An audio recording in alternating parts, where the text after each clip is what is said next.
All right, so the first thing we're gonna start in this barn is the centerpiece. And you can really complicate a centerpiece. I love to create bouquets of a single type of flower, but lots. It just has, it's simple and elegant and beautiful. And I thought, I mean, what represents spring more than tulips? So, since I don't have any tulips growing yet, the place I always get my tulips are at Trader Joe's, I have to confess. But here's what you're going to do. Pull out your tulips. You're going to determine how long you want by choosing your vase.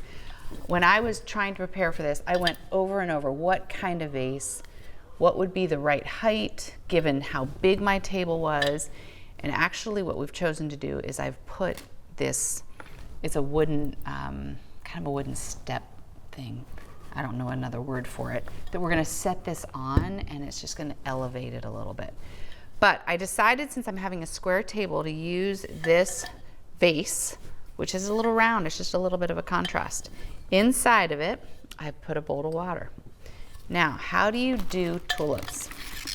First of all, you're gonna wanna get rid of the leaves that are at the very bottom because they're gonna rot in water and you just don't need those. Go ahead, take those off. You're gonna cut all of your tulips at an angle on the base. That gets them the most water. And can I just tell you, I think these are the greatest shears of all time. I had a friend give them to me. I mean, precision and amazing, and I've had them for years. I was trying to look up the name of it. If you look up Japanese shears, these are gonna come up. I can't pronounce the name for you, but these are fantastic. All right, getting back to the flowers.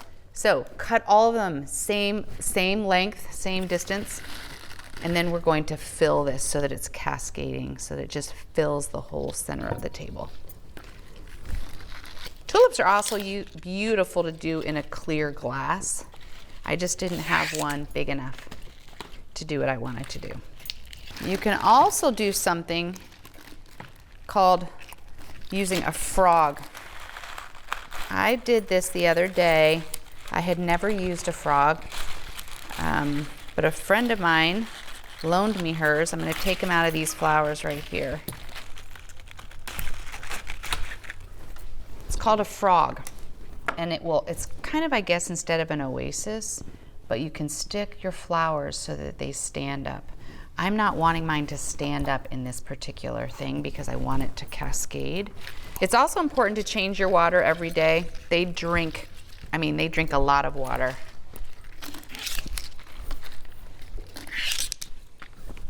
It's fun. I've even used outdoor containers, you know, your big black urns that you use outside. I've used those inside as a centerpiece of a table.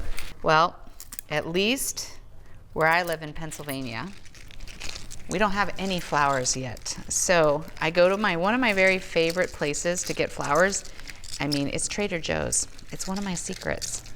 Actually, I do a lot of fun tips like this on my Instagram, which is Hungry for Home.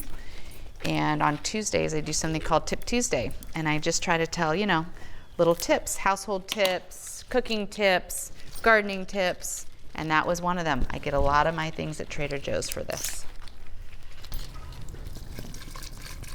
You know, you do anything.